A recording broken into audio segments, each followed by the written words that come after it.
A reunião foi muito produtiva, mas eu queria expressar a enorme preocupação do governo brasileiro. We have many options for Venezuela. Imposto sobre PIX, mentira. E essa é o que eu posso dizer. Recentemente nós trouxemos aqui na Auriverde Brasil o presidente eleito dos Estados Unidos, Donald Trump, que fez algumas declarações bastante polêmicas. Esse ano vai ser o ano que vai entrar para a história, pode ter certeza. Fala pessoal, sejam bem-vindos a mais um vídeo aqui no canal. Mas antes desse giro, deixe o seu like, se inscreva no canal e ative o sininho. E também deixe aqui os seus comentários. Vamos ao giro de notícias atualizadas.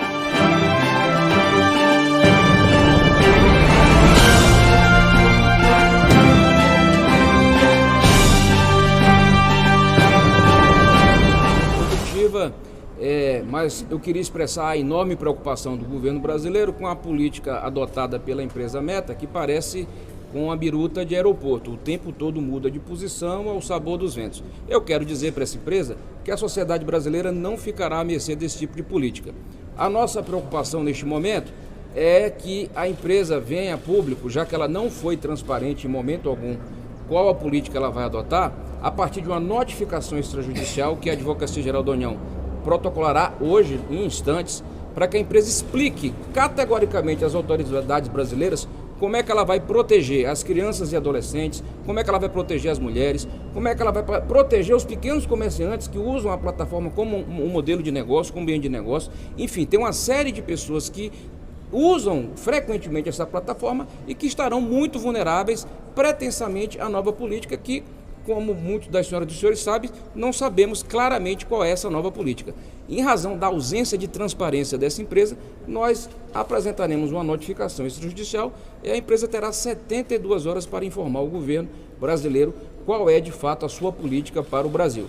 Lembrando que o Brasil tem uma legislação muito rigorosa. With US sanctions against Venezuela already in place, President Trump now says he may be willing to take things further. We have many options for Venezuela. This is our neighbor. This is, we're all over the world, and we have troops all over the world in places that are very, very far away. Venezuela is not very far away, and the people are suffering, and they're dying. We have many options for Venezuela, including a possible military option if necessary.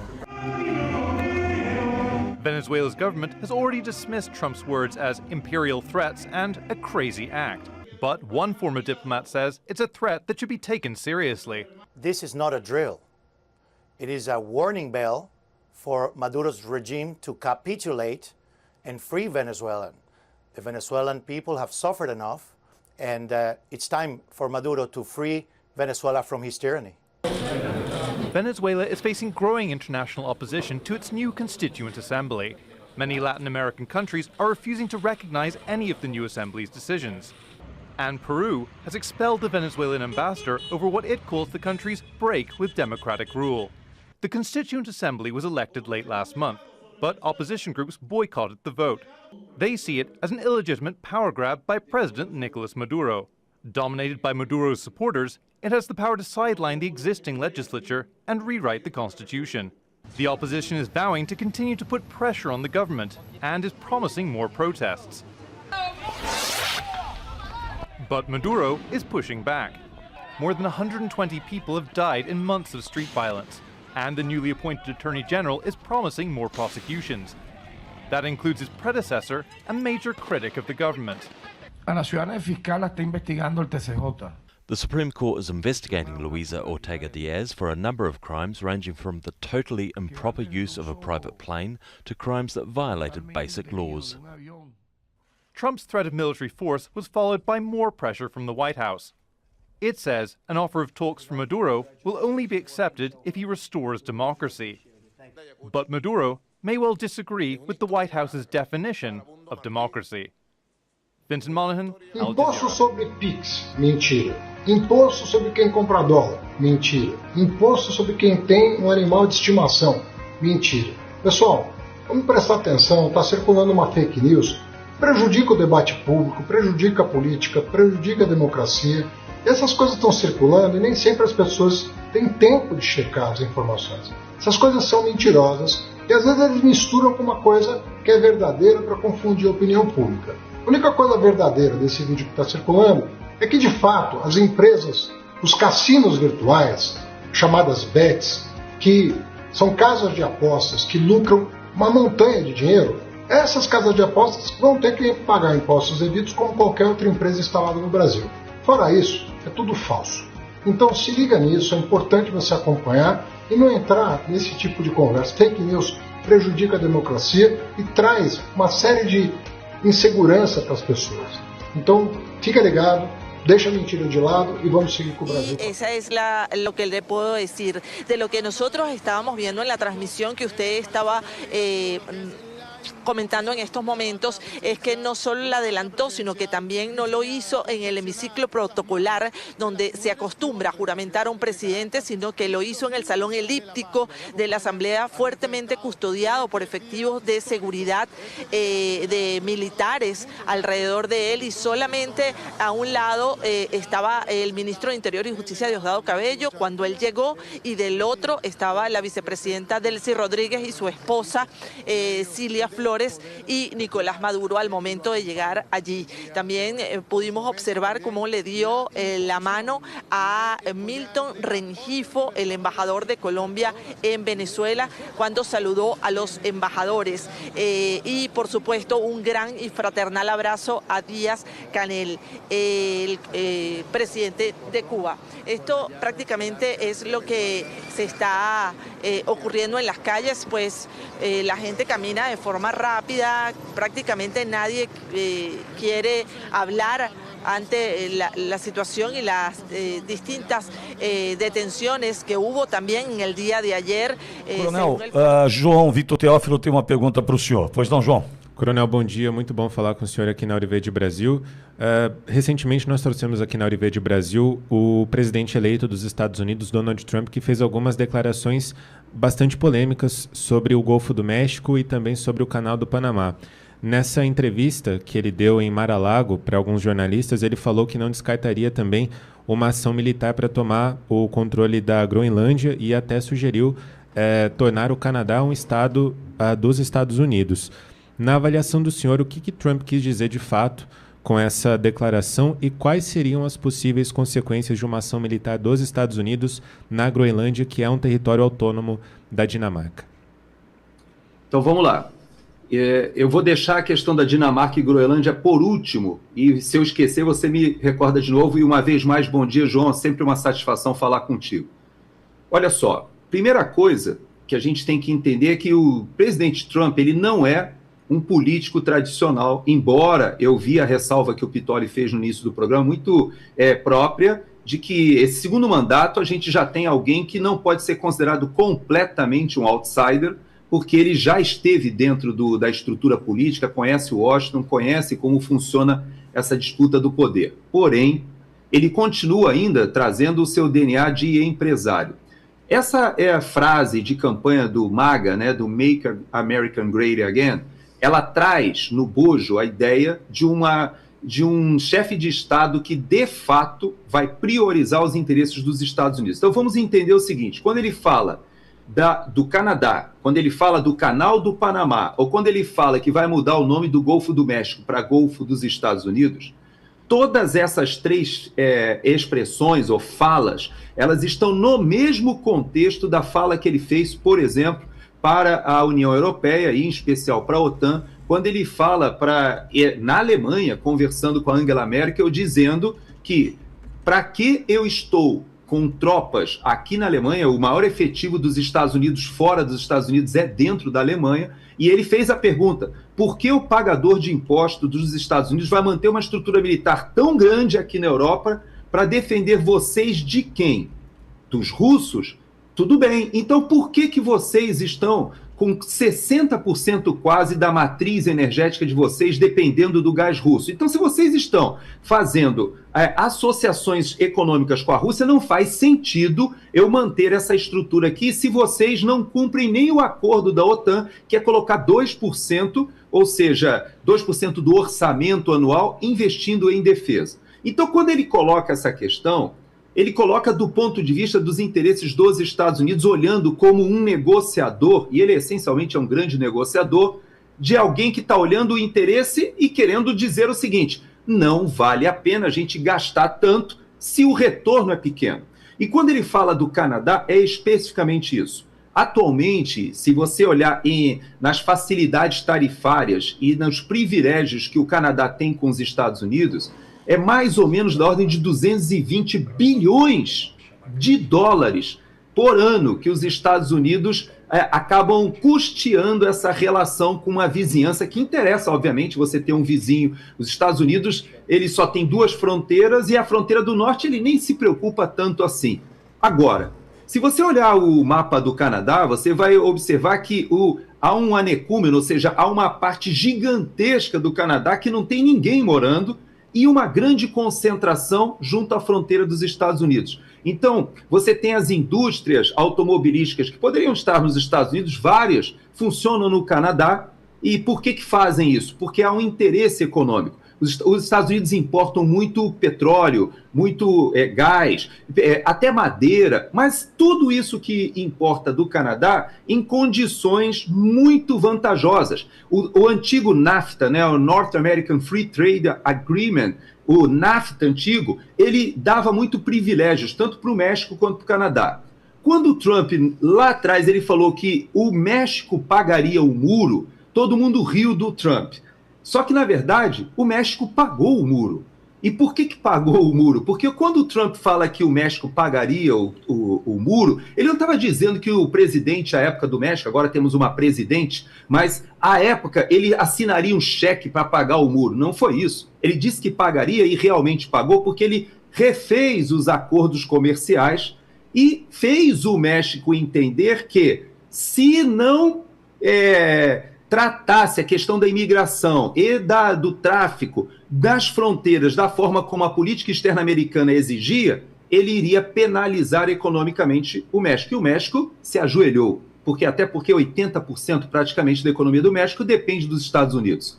Então, quando ele fala que vai mudar o nome do Golfo do México para Golfo dos Estados Unidos, é claro que ele não está falando de mudar o nome nos livros escolares. O que ele está querendo dizer é o seguinte: o Golfo do México, inclusive o Pitoli sabe, eu estou me mudando agora para o Golfo do México, eu saio da costa leste da Flórida e vou me mudar para a costa oeste, ali para o Golfo do México. Mas, na verdade, se você pegar todo o litoral da Flórida e você vai entrar em toda a parte que você...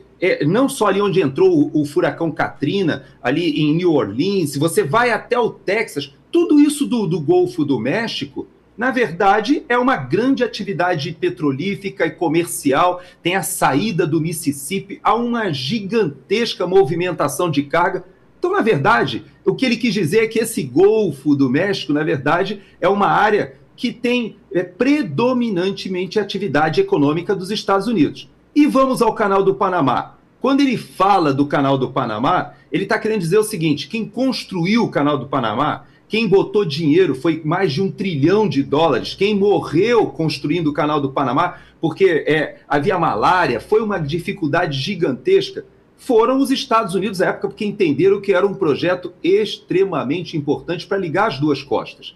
Os Estados Unidos é a maior potência mundial. Um dos motivos é porque ele tem 2 oceanos à sua disposição livres, sem qualquer dificuldade, ao contrário da China. A China ela não tem saída para o mar. Taiwan ali, Coreia do Sul, as Filipinas, o Japão, eles encaixotam o litoral da China. Os Estados Unidos não, os Estados Unidos têm todo o Oceano Atlântico e todo o Oceano Pacífico livre, mas ele precisava ligar as duas costas. O Canal do Panamá era fundamental. Porém, na época do governo Carter, que inclusive faleceu agora com quase um século de vida, né? E que houve a cerimônia que nós acompanhamos, o Jimmy Carter, ele devolveu o canal, vamos assim dizer, doou o canal para o Panamá, porque foi um investimento americano, mas sob condições. E o que o Trump está dizendo é o seguinte: quer dizer que agora você tem empresas chinesas, tanto do lado do Pacífico quanto do lado do Atlântico, fazendo o retroporto, porto, com toda uma estrutura logística que praticamente estão dominando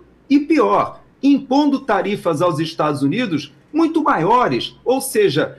Que acordo foi esse? Então, o que ele está falando, quando ele usa essa retórica de transformar o Canadá no 51º estado dos Estados Unidos, o que ele diz é o seguinte: vocês querem ser um país independente? Bacana, legal. Então, vocês têm que arcar com os custos da defesa, por exemplo. A Força Armada do Canadá, Pitoli, é menor do que a do Brasil.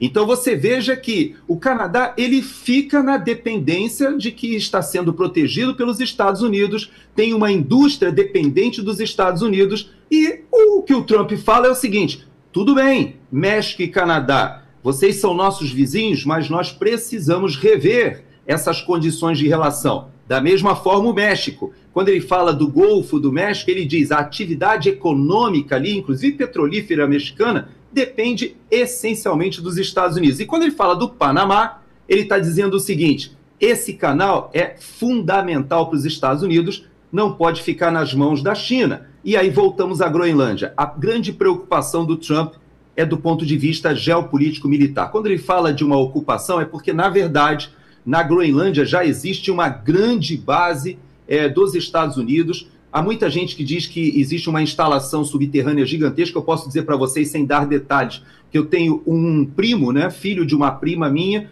que nascido aqui nos Estados Unidos, ele era oficial da Força Aérea, hoje já é um capitão, e ele migrou da Força Aérea, optou por ingressar na Força Espacial, que foi criada pelo Trump no seu primeiro mandato.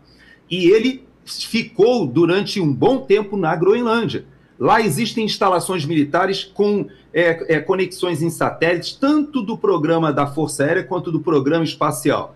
A Groenlândia, ela tem uma posição, se você de casa abrir o seu Google Maps e você faz aquela rotação no globo e você coloca o Polo Norte ali, quando você olha a proximidade que existe entre tudo que acontece no mundo de dificuldade entre China, Rússia, Estados Unidos, você vai perceber que as distâncias ali pelo norte são muito menores do que quando a gente abre o planisfério que a gente está acostumado a estudar na escola, né? Na escola a gente parece que é longe a China, né? É longe a Rússia. Na verdade, a Rússia faz fronteira ali com os Estados Unidos. Os Estados Unidos compraram o Alasca da Rússia.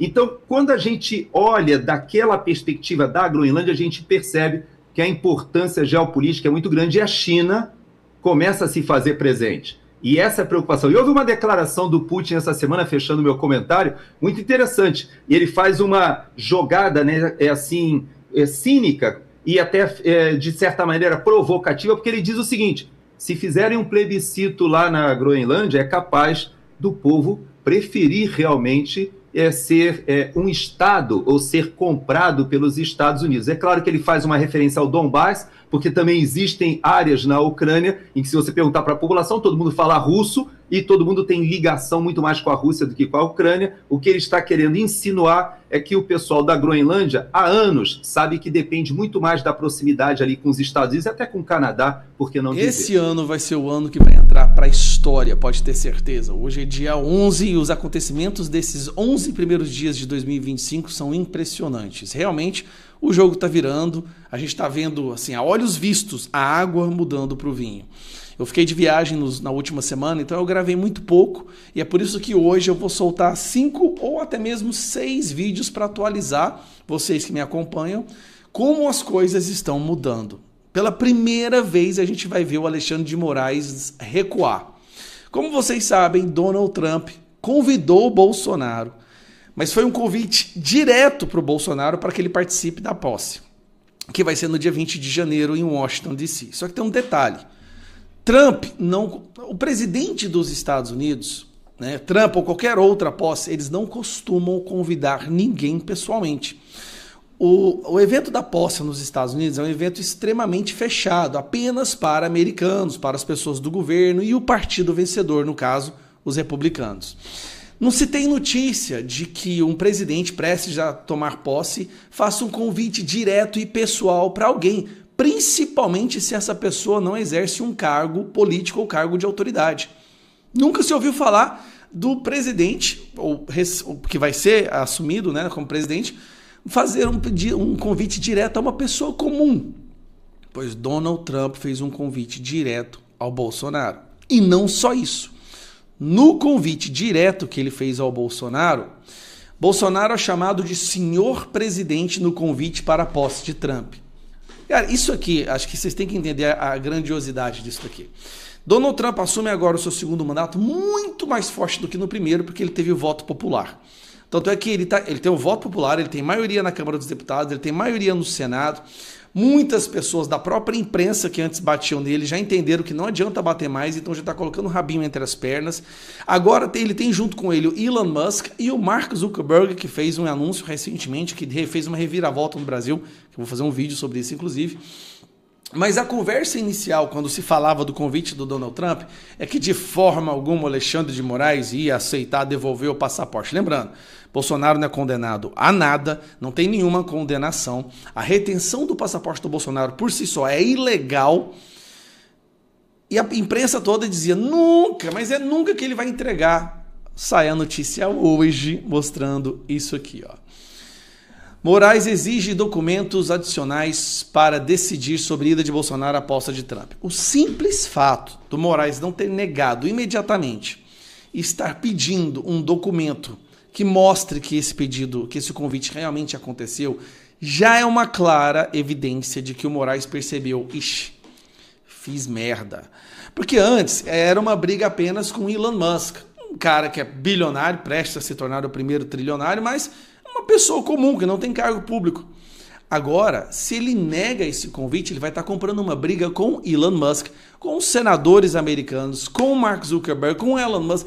Cara, o Donald Trump, se ele faz isso, as repercussões no Brasil podem ser incalculáveis. Moraes está numa situação que ele está assim agora, cara, se eu continuar com essa minha sanha persecutória e essa minha ditadura, eu vou prejudicar todo o Brasil, e aí provavelmente o sistema vai me cuspir fora.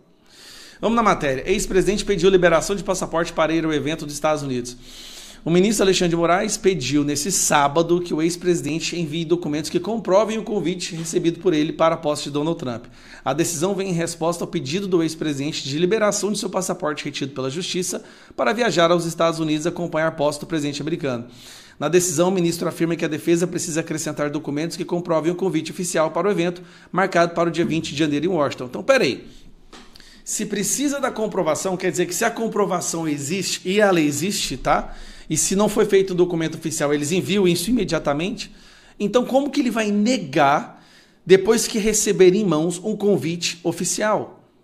Se ele nega isso, ele vai estar causando uma crise diplomática simplesmente com o país mais forte, mais rico do mundo. Olha a situação que o Brasil vai ficar. Como que ele vai impedir alguém de ir aos Estados Unidos para a posse do presidente eleito, na sua posse, tá? Sem ter uma condenação. Sem ter uma condenação. Isso não existe. Isso é ridículo. É a primeira vez que eu estou vendo o Alexandre de Moraes recuando e percebendo, ixi, cara, se a gente fizer isso aí vai dar merda. Com certeza até o círculo mais próximo dele já está assim, Moraes, pelo amor de Deus, Xandão. Não faz isso não, cara. É o presidente dos Estados Unidos que convidou o cara. Como é que você faz uma merda dessa? Se você faz isso, a gente vai estar comprovando que o Brasil é uma ditadura. Porque até agora dá pra gente ficar no argumento, na disputa. Agora, se você evita um cara que não é condenado a visitar, a ir ao posse do Donald Trump, você vai estar comprovando. Sabe qual que é a minha opinião? Moraes tem que jogar o louco mesmo. Você já está pensando em censurar o Meta, o Facebook, o Instagram. Já evita o presidente. Cara, esse ano tá muito louco. Esse ano, o ano mal começou e é a primeira vez que a gente vê o Alexandre de Moraes recuando. Vai receber o documento comprovando e vai... Cara, se ele evita, se ele recusa esse convite, vai pegar muito mal e as consequências serão severas. Não se engane. As ações que os Estados Unidos e o Congresso americano podem tomar para prejudicar a economia brasileira, prejudicar essa ditadura brasileira, são imensas. Imensas. E tudo por conta de uma sanha de perseguição pessoal, que o Alexandre de Moraes tem com o Bolsonaro. Aí eu te falo, como é que daqui a pouco ele vai e prende o cara que o Donald Trump convidou para ir para a posse? Você tá entendendo? Tá mudando, meus amigos. Esse ano tá mudando, muita coisa vai acontecer ainda. Um abraço.